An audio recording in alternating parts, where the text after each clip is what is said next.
Associada à virilidade, a impotência sexual masculina ainda é um tabu.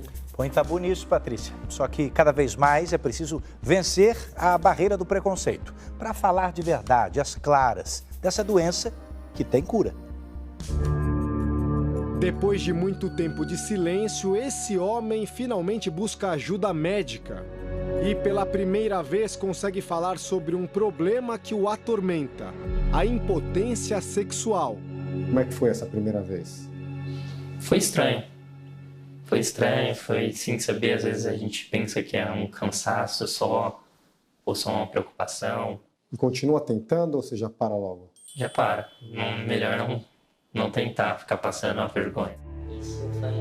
Lucas tem apenas 24 anos. A primeira vez que fracassou foi aos 19. De lá pra cá foram incontáveis decepções. Qual foi a frase mais dolorida que você já ouviu de uma parceira depois de dar errado? Não era pra ser.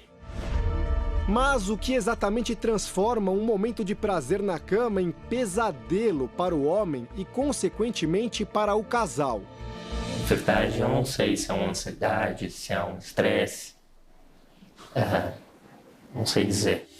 A impotência sexual, chamada pelos médicos de disfunção erétil, é mais comum do que se imagina. 15% dos homens adultos do mundo vão ser afetados por esse problema em algum momento. No Brasil, a estimativa é de 25 milhões com algum grau de impotência. Um sistema hidráulico ele precisa ter fluxo. O assunto ainda é tabu e quase ninguém admite. Não falhar é um mito, tá? Não é realidade. Você pega, por exemplo, um corredor de alto nível, de alta performance. Ele não corre igual todos os dias. Ele não alcança limites todos os dias. Da mesma forma, a relação sexual. Quanto tempo demora, em média, para o paciente vir até o senhor, se abrir e pedir ajuda? Geralmente, a gente pega o paciente que já tem mais ou menos uns 4 anos de história.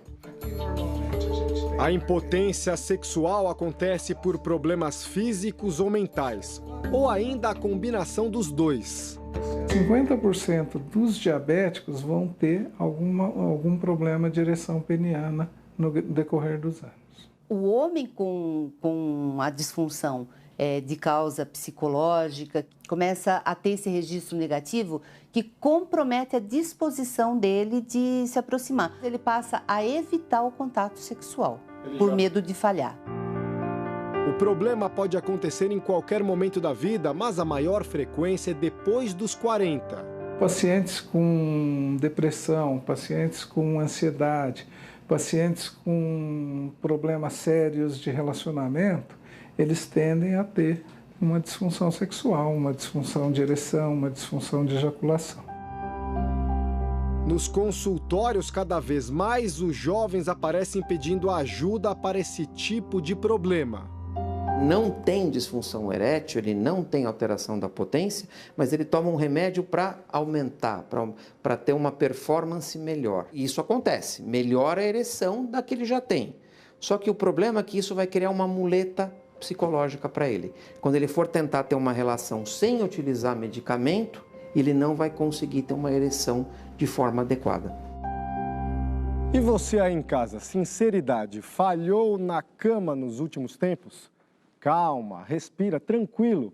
Os especialistas dizem que fracassar na hora do sexo de vez em quando, 1, 2, 3 vezes, não significa impotência.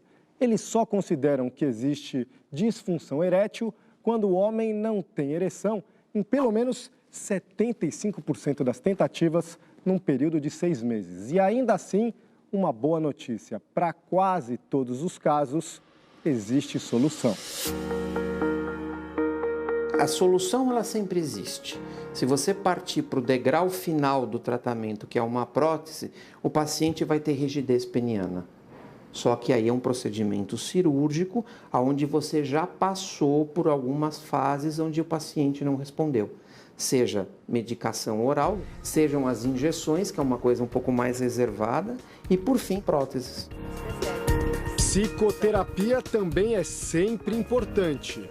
Exercícios de relaxamento, o relaxamento profundo, ele controla o sistema nervoso central, né, que regula as mudanças fisiológicas, aceleração cardíaca, tensão muscular. O ideal é deixar a vergonha de lado e procurar também ajuda médica.